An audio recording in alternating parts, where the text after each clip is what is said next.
बेला पुगिने थियो सन्चो भएर बाबा किरा हाल्नु लाग्यो अघि चक्कर आयो त्यही भएर बाबर पनि अनि त्यो गोल आफू बाबालाई पनि चक्कर आयो त्यही भएर बाबर पनि त्यसो हुनु लाग्यो बिमला यो मम्मी त भनेपछि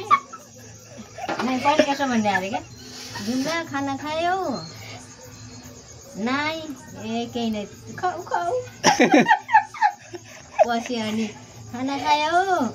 खायौ मासु खायौ रोटी खायौ ए मम्मी त गइ जानुभयो बिमला भन्नु अरे क्या पछि कहाँ जानुभयो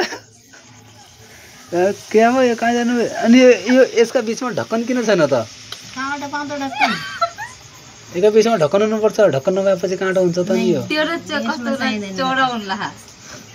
हुँदै भगो खिसी काट्नेको हुन्छ अनि खाने भोलि